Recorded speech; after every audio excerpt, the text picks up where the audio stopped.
Para el otoño de 1944, Bernard Montgomery era el general dorado de Gran Bretaña. El Alamein lo había convertido en eso. Fue la victoria que devolvió la confianza británica cuando la propia confianza se había convertido en un arma. A partir de ese momento, el juicio de Montgomery tuvo un peso distinto. Sus planes no solo se evaluaban, se confiaba en ellos. Su certeza avanzaba más rápido de lo que jamás podría hacerlo la duda. Así que cuando defendió la prioridad en Europa Occidental, Eisenhower lo respaldó plenamente. El poder aéreo, la logística y todo un ejército aerotransportado quedaron ligados a una sola promesa: atravesar los Países Bajos, cruzar el Rin y terminar la guerra antes de Navidad. La operación Market Garden se construyó sobre la velocidad y la fe. Los paracaidistas tomarían los puentes en secuencia. Las fuerzas terrestres avanzarían a toda prisa por un corredor estrecho tras ellos. La resistencia alemana, insistía Montgomery, se estaba derrumbando. El momento exigía audacia, no vacilación. Había una información que no encajaba. Informes de la resistencia holandesa situaban 2 divisiones Panzer de las SS cerca de Arnhem. No eran unidades en retirada ni restos dispersos, sino formaciones blindadas descansando y reagrupándose exactamente donde estaba previsto que aterrizaran los paracaidistas británicos. Los informes eran reales. Fueron resumidos. Llegaron a la inteligencia aliada. Montgomery los desestimó. El enemigo dijo estaba derrotado. Lo que quedaba no podía detener el plan. El calendario importaba más que la cautela. Estaba catastróficamente equivocado. Los paracaidistas británicos descendieron en zonas ya vigiladas por blindados alemanes. Algunas unidades fueron atacadas a los pocos minutos de aterrizar. Las radios fallaron. Las zonas de aterrizaje quedaron aisladas. Lo que debía ser una rápida toma de puentes se convirtió en bolsillos aislados de hombres, luchando por sobrevivir contra fuerzas a las que nunca debieron enfrentarse solos. En Arnhem, la primera división aerotransportada británica quedó destrozada. 8,000 hombres fueron capturados. 1,500 murieron. El avance se detuvo en seco. El puente que debía abrir el camino hacia Alemania se convirtió en un callejón sin salida. La guerra no terminó en Navidad. Se prolongó durante el invierno y hasta el año siguiente. Pero el fracaso en el terreno no fue el final de la historia. Lo que vino después importó tanto como aquello. Montgomery no describió Market Garden como un desastre. Lo describió como un casi éxito, un 90% de éxito. Más tarde diría que la idea había sido sólida. Los problemas estaban en otra parte: inteligencia, tiempos, ejecución. La responsabilidad se estrechó, la confianza permaneció intacta. A finales de 1944, esa distinción tenía peso. La guerra en Europa ya no se definía por ofensivas individuales. Se sostenía por la coordinación entre ejércitos, entre naciones, entre expectativas políticas que iban mucho más allá del campo de batalla. Montgomery seguía creyendo que el control era la respuesta, que con la autoridad suficientemente concentrada los resultados llegarían. Esa creencia había sobrevivido a Arnhem. Ahora sería puesta a prueba bajo una presión mucho mayor cuando llegara la siguiente crisis. No como una operación planificada, sino como un shock que expondría cuán frágil podía volverse la confianza dentro de una coalición en guerra. Para finales de 1944, algo fundamental había cambiado dentro del esfuerzo bélico aliado. Aunque no todos estuvieran listos para admitirlo, Gran Bretaña estaba exhausta. 5 años de guerra total habían drenado su economía, su mano de obra y su margen de error. Las ciudades estaban marcadas por los bombardeos. La industria funcionaba al borde del colapso. Cada gran operación dependía de la producción estadounidense, del combustible estadounidense, de los vehículos estadounidenses, de los alimentos estadounidenses, de la munición estadounidense. El préstamo y arriendo ya no era un debate político. Era el torrente sanguíneo del esfuerzo bélico británico. Estados Unidos, en cambio, estaba acelerando. Las fábricas producían aviones y tanques a una escala que ninguna potencia europea podía igualar. Nuevas divisiones seguían llegando. Las líneas de suministro cruzaban el Atlántico con una fiabilidad que Alemania no podía interrumpir. Para finales de 1944, el equilibrio dentro de la alianza había cambiado, aunque el lenguaje alrededor de ello no lo hubiera hecho. No se trataba solo de recursos. Era una cuestión de quién podía permitirse cometer errores. Para Gran Bretaña, otro Market Garden era impensable. Política, económica y estratégicamente no quedaba colchón alguno. Para Estados Unidos la guerra era costosa pero sostenible. Las pérdidas eran dolorosas pero no amenazaban el colapso. Esa diferencia importaba más que el rango o la reputación. Montgomery sentía esa presión aunque no la nombrara. Su autoridad descansaba en la idea de que Gran Bretaña aún proporcionaba un liderazgo decisivo en el campo de batalla europeo. Esa idea había sobrevivido a El Alamein. Había sobrevivido a Normandía. Market Garden la había tensado pero no la había roto. Mientras Montgomery siguiera siendo central para la victoria, Gran Bretaña seguiría siendo central en la historia de la guerra. Sin embargo, bajo esta marea cambiante de poder material, se gestaba una jugada política fría y calculada. El mariscal de campo Alan Brooke, jefe del Estado Mayor Imperial británico y el cerebro estratégico de Londres, se negó a permitir que el control de la guerra terrestre pasara por completo a manos estadounidenses. Brooke no veía a Eisenhower como un comandante, sino como un coordinador político que carecía de la firmeza necesaria para un verdadero liderazgo en el campo de batalla. A puerta cerrada, Brooke presionaba sin descanso para instaurar una nueva estructura de mando, la creación de un comandante de fuerzas terrestres que supervisara a todos los ejércitos aliados. Su candidato era Bernard Montgomery. Para la élite británica, aquello era la última oportunidad del imperio de seguir siendo relevante. Querían que el mundo viera que mientras Estados Unidos aportaba el músculo, los tanques y a los soldados Gran Bretaña aún aportaba el cerebro. Montgomery era el instrumento de esa estrategia. Respaldado por el apoyo absoluto de Brooke, Montgomery comenzó a actuar bajo una peligrosa ilusión de indispensabilidad. Creía que por mucho que provocara a sus homólogos estadounidenses, era intocable porque el imperio británico estaba detrás de él. Ya no era solo un general. Era un arma política diseñada para recuperar el control de la alianza desde Washington. Eisenhower entendía el cambio de una manera muy distinta. No veía el poder aliado como algo que debiera imponerse mediante el brillo individual. Lo veía como algo que debía gestionarse, distribuirse entre comandantes, equilibrarse entre naciones y mantenerse unido mediante la cooperación, no la dominación. Su tarea no era demostrar quién era el mejor. Era mantener la coalición funcional el tiempo suficiente para ganar. Esa diferencia de perspectiva pronto resultaría crucial. A mediados de diciembre de 1944, el ejército alemán atacó a través de las Ardenas. No fue una acción de tanteo.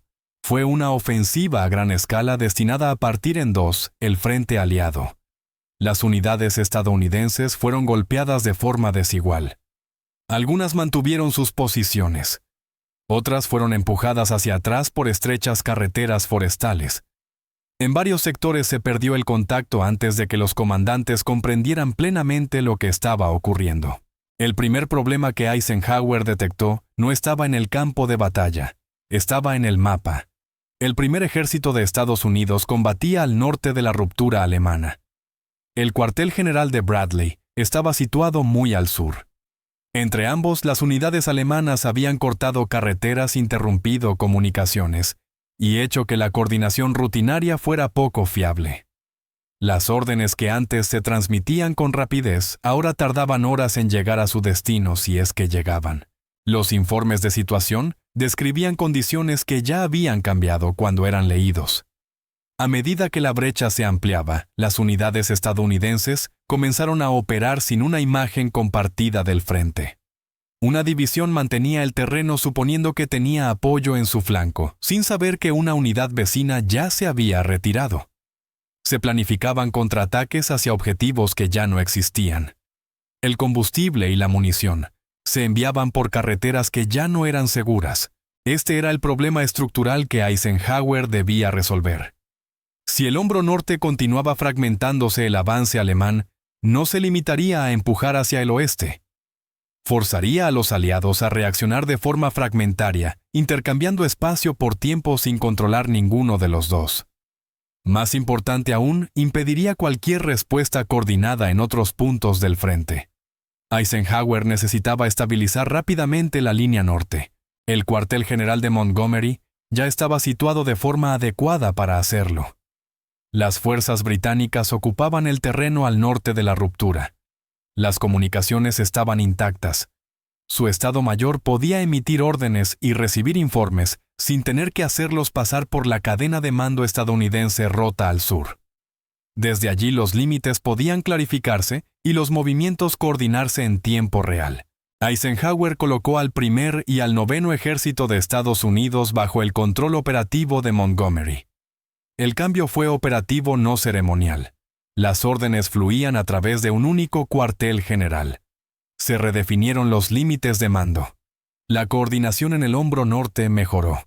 El frente dejó de desplazarse de forma impredecible de un informe al siguiente. Esta estabilidad servía a un propósito específico. Al sur de la ruptura alemana, el tercer ejército de Patton se preparaba para moverse.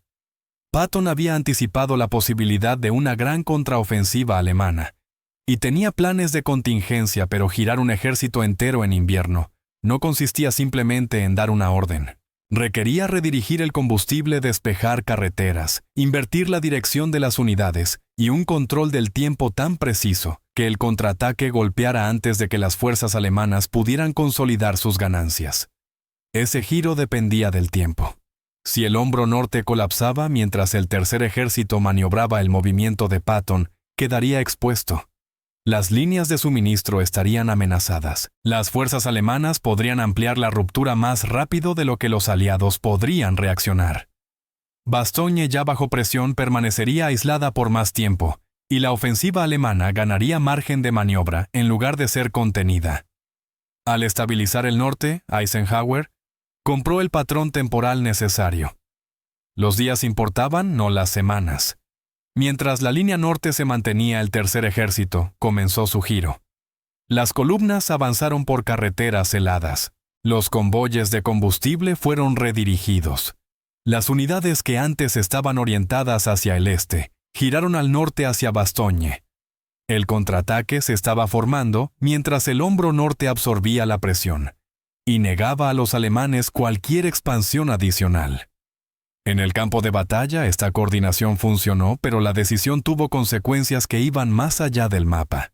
Por primera vez en la guerra en Europa, ejércitos estadounidenses operaban bajo el mando de un comandante británico durante una crisis mayor. Ese hecho no necesitaba interpretación para hacerse notar.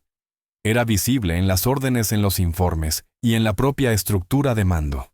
Para Eisenhower, la decisión seguía estrictamente delimitada por su propósito: sostener el norte, permitir el contraataque y restaurar la estructura de mando original una vez que las comunicaciones y la coordinación volvieran a ser fiables. Para Montgomery, el momento se veía de otra manera. Cuando el frente se fracturó, Eisenhower recurrió a él. No días después, no tras un debate, sino de inmediato. A medida que los combates se ralentizaban y los movimientos hacia Bastogne empezaban a atraer la atención, los mecanismos de la decisión de Eisenhower se desvanecieron de la vista. Lo que quedó fue una versión simplificada de los hechos, fácil de repetir y fácil de malinterpretar. Los ejércitos estadounidenses habían sido puestos bajo el control de Montgomery en el peor momento de la crisis. Ese hecho estaba a punto de chocar con una opinión pública que aún asimilaba el impacto de la ofensiva alemana y con una lucha narrativa que pronto importaría tanto como el propio campo de batalla. Cuando la noticia de la ofensiva alemana llegó a Estados Unidos, cayó como un golpe. Los titulares no hablaban de maniobra ni de contingencia, hablaban de sorpresa. Unidades estadounidenses enteras tomadas desprevenidas. Pueblos con nombres desconocidos que de pronto importaban: Bastogne-Saint, Vid, las Ardenas. Para un público al que se le había dicho que la guerra en Europa estaba casi ganada, el tono cambió de la noche a la mañana. Pero en Washington, el impacto venía acompañado de una amarga constatación. El general George Marshall, en el Pentágono, observaba cómo aumentaban los informes de bajas, sabiendo que cada vida estadounidense perdida en la nieve estaba siendo utilizada como palanca política en Londres. Para Marshall y el alto mando estadounidense, no se trataba solo de un revés militar. Era una amenaza al honor de la nación. Comprendían que si la narrativa se convertía en que los estadounidenses habían fracasado y los británicos los habían salvado, el mundo de posguerra sería moldeado por Londres, no por Washington. Lo que más inquietaba a la gente no era la magnitud del ataque, sino su momento. La invasión de Francia había quedado atrás hacía meses. París había sido liberada, y sin embargo soldados estadounidenses se atrincheraban frente a tanques y artillería en pleno invierno. La guerra no estaba terminando, estaba cobrando nueva vida. Las cifras de bajas comenzaron a subir. No llegaron de golpe, llegaron en fragmentos periódicos locales, telegramas retrasados, cartas que dejaron de llegar. Madres y padres luchaban por entender cómo un enemigo derrotado aún podía golpear con tanta fuerza, mientras estas familias esperaban con angustia en el cuartel general de Montgomery. Prevalecía un ambiente distinto. Había un aire de satisfacción autosuficiente, de validación. Para Montgomery, la sangre estadounidense derramada en las Ardenas era el definitivo, se los dije. Veía la crisis no como una tragedia que lamentar, sino como una oportunidad que aprovechar. Comenzó a prepararse para ocupar el centro del escenario, no como socio de una coalición, sino como el amo del campo de batalla que había arreglado un desastre estadounidense. En Washington, la presión llegó rápidamente. Miembros del Congreso exigieron explicaciones. ¿Cómo había ocurrido esto? ¿Porque las fuerzas estadounidenses habían sido sorprendidas? ¿Funcionaba realmente la estructura de mando? Los periódicos empezaron a plantear preguntas que no se habían hecho en meses. La confianza antes asumida ahora tenía que ser defendida. Dentro del ámbito militar, los combates continuaban. El tercer ejército de Patton avanzaba hacia el norte rumbo a Bastogne.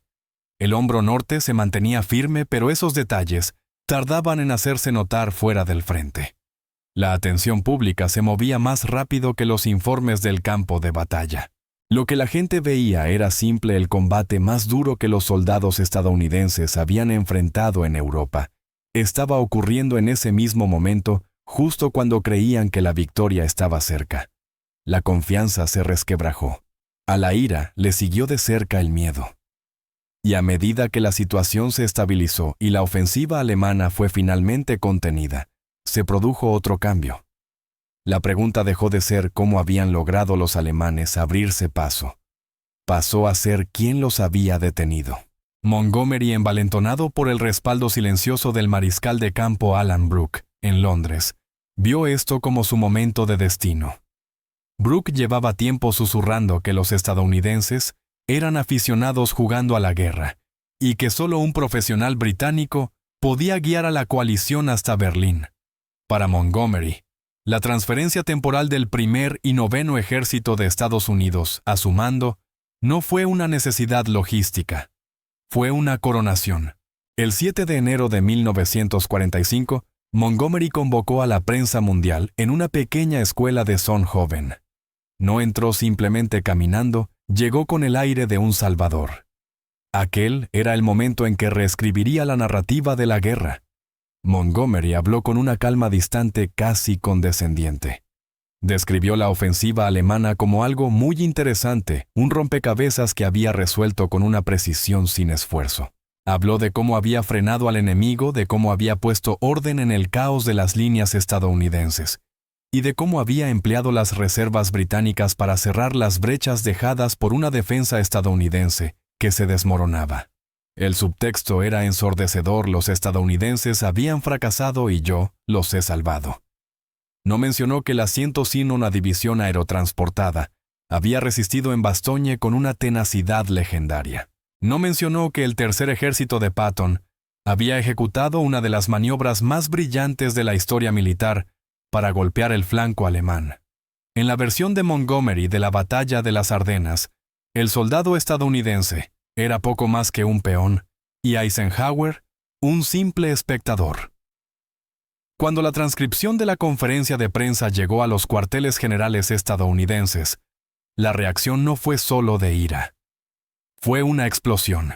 El general Omar Bradley, normalmente el más sereno de los hombres, estaba fuera de sí. Lo vio como un escupitajo deliberado en la cara de cada soldado estadounidense, que había muerto en la nieve de las Ardenas. Bradley condujo hasta el cuartel general de Eisenhower y habló sin rodeos. «Ike, no puedes permitir que esto quede así. Si a Montgomery se le da el mando de nuestras tropas después de esto, pediré ser relevado. No serviré bajo sus órdenes. Incluso el audaz George S. Patton quedó atónito ante la desfachatez del insulto. Los generales estadounidenses no solo defendían su ego, defendían el honor de los 80,000 estadounidenses que habían sido bajas en las Ardenas. Comprendieron que Montgomery no solo hablaba con la prensa, estaba haciendo campaña a favor del gran plan de Brooke, la creación de un comandante británico de fuerzas terrestres que dominara el campo de batalla. Eisenhower se encontraba ahora entre la espada y la pared. Había intentado ser el gran coordinador, el hombre que suavizaba las grietas dentro de la alianza. Pero comprendió que el hambre de reconocimiento de Montgomery había ido más allá de la vanidad. Se había convertido en una amenaza para la propia coalición. La conferencia de prensa no solo anunció una victoria, declaró una toma de poder. Montgomery había intentado apoderarse del relato estadounidense, y al hacerlo, había forzado la mano de Eisenhower. El tiempo de los memorandos educados había terminado. El escenario estaba preparado para el enfrentamiento más brutal de la guerra, un momento en el que Eisenhower tendría que elegir entre un héroe británico legendario y el alma misma del ejército estadounidense. A comienzos de enero de 1945, el ambiente en el cuartel general supremo de las Fuerzas Expedicionarias Aliadas se había vuelto tóxico. Ya no se trataba solo de los Panzers alemanes en las Ardenas, se trataba de un motín de confianza. La conferencia de prensa de Montgomery del 7 de enero había sido la chispa final en un polvorín que llevaba meses seco. Entre bastidores, el jefe del Estado Mayor Imperial británico, el mariscal de campo Alan Brooke, llevaba tiempo jugando una partida larga. Brooke desconfiaba profundamente del genio militar de Eisenhower, al que veía más como un coordinador político que como un verdadero comandante de campo de batalla. Durante meses, Brooke había presionado sin descanso para que Montgomery fuera nombrado comandante de las fuerzas terrestres, un cargo que en la práctica despojaría a Eisenhower de su control operativo y colocaría a todos los ejércitos estadounidenses bajo liderazgo táctico británico. Para Brooke y el establishment londinense, no se trataba solo de eficiencia. Se trataba de garantizar que el imperio británico, aunque sangrante y en bancarrota, aún sostuviera las riendas de la victoria final en Europa. Montgomery, alimentado por el respaldo de Brooke, creía que era intocable, pero había calculado mal de manera fundamental al hombre del uniforme de 5 estrellas. Eisenhower había terminado con la diplomacia. Comprendió que si no actuaba la estructura de mando estadounidense, se desmoronaría. Bradley ya se lo había advertido con absoluta claridad.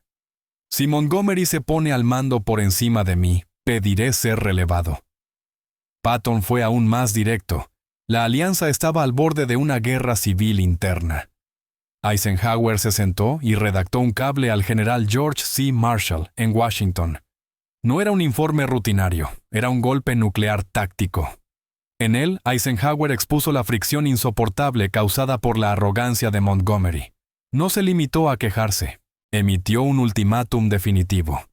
Le dijo a Marshall que la estructura de mando debía unificarse bajo su autoridad, o todo el esfuerzo se derrumbaría. El mensaje de vuelta a Londres llegó filtrado por el respaldo inquebrantable de Marshall. ¿Es él o yo? Eisenhower apostaba toda su carrera a un solo movimiento. O se iba Montgomery, o se iba él. La tensión alcanzó su punto de ruptura cuando el mayor general Freddy de Guingamp, jefe de Estado Mayor de Montgomery y héroe silencioso de la cooperación aliada, llegó al Shaef para intentar calmar las aguas. Eisenhower no lo recibió con una sonrisa. En lugar de eso, deslizó en silencio un borrador de cable sobre el escritorio. De Guingamp lo leyó y sintió cómo la sangre se le iba del rostro. Era una solicitud formal para relevar a Montgomery del mando. Eisenhower le dijo con frialdad: «Ya no puedo trabajar con Monty. Esto va a Marshall esta misma noche». De Wingate sabía que si ese cable llegaba a Washington, Montgomery estaba acabado. El héroe británico del Alamein sería destituido en desgracia y la alianza anglo-estadounidense sufriría una herida de la que quizá nunca se recuperaría. Le suplicó a Eisenhower 24 horas. Prometió que podía arreglarlo. De Guingant voló a través de una tormenta de nieve cegadora hasta el cuartel general de Montgomery. No se anduvo con rodeos. Entró y le dijo a su jefe: «Señor, está acabado. Lo van a destituir. Ike ha tenido suficiente. Los estadounidenses están en rebelión y Marshall los respalda por completo». Montgomery quedó atónito. Por primera vez la realidad del cambio de poder lo golpeó de lleno. Ya no era el general dorado de un socio en pie de igualdad. Era un subordinado en una guerra financiada y sostenida por Estados Unidos. En Londres, Winston Churchill vio claramente lo que se avecinaba. Era un romántico, pero ante todo, un realista. Sabía que el esfuerzo bélico británico se había convertido en un apéndice de la industria estadounidense. Si Marshall y Eisenhower se retiraban, Gran Bretaña quedaría sola en el frío. Churchill dio la señal de que el gobierno británico no respaldaría a Montgomery en un enfrentamiento contra Eisenhower. El sueño de un comandante británico de las fuerzas terrestres murió esa noche. Bajo el peso aplastante del ultimátum Eisenhower-Marshall, Montgomery se vio obligado a hacer lo que más detestaba. Se rindió. Firmó una carta de disculpa redactada por de Guingant, en la que expresaba su lealtad inquebrantable a Eisenhower.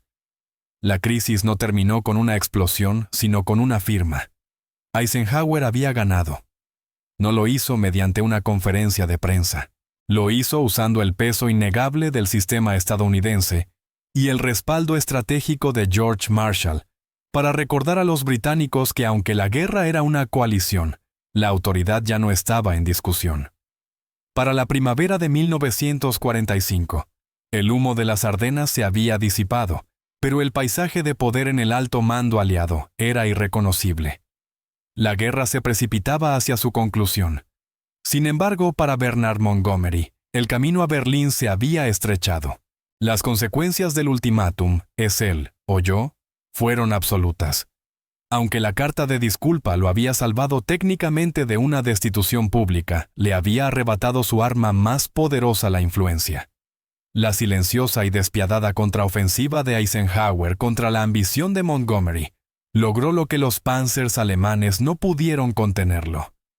El empuje final hacia el corazón de Alemania se convirtió en una demostración del dominio operativo estadounidense. Eisenhower, ahora plenamente respaldado por Marshall, y con el establishment político británico silenciado, abandonó el sueño de Montgomery de un único golpe decisivo liderado por los británicos.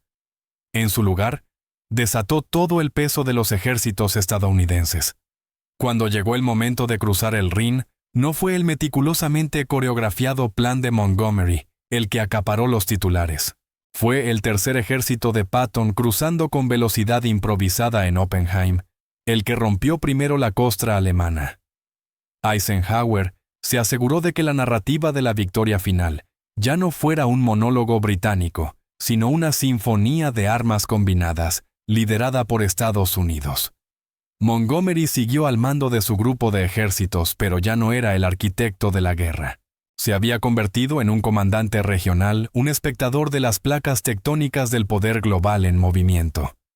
El general dorado había luchado por un asiento en la cabecera de la mesa, solo para descubrir que la mesa se había trasladado a Washington. La guerra terminó en mayo de 1945, pero la lección que Eisenhower impartió en el punto álgido de la crisis de las Ardenas perduró mucho después de que las armas callaran.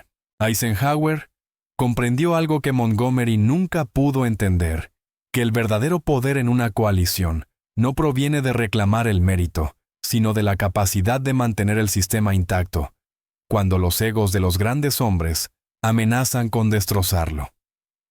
Años más tarde, cuando Eisenhower se sentó en el despacho oval como presidente de los Estados Unidos, llevó consigo esa misma disciplina.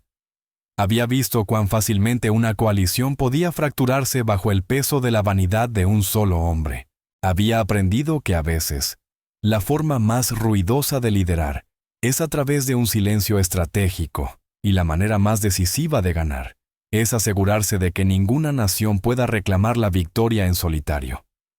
Montgomery vivió el resto de su vida convencido de que era el soldado superior escribiendo memorias que seguían litigando las batallas de 1944. Pero la historia siguió a Eisenhower. Siguió al hombre que se negó a librar una guerra de palabras porque estaba ocupado ganando una guerra de naciones. Al final, la batalla de las Ardenas fue ganada por los soldados en la nieve. Pero la paz que siguió fue asegurada por el hombre que se atrevió a decir, es él o yo. No para salvar su propia reputación, sino para salvar la alianza misma. Esa fue la victoria silenciosa de Dwight D. Eisenhower. No solo derrotó al enemigo, dominó a los aliados, y al hacerlo, se aseguró de que la historia de la guerra perteneciera a los hombres que la lucharon, y no al hombre que intentó apropiarse de ella.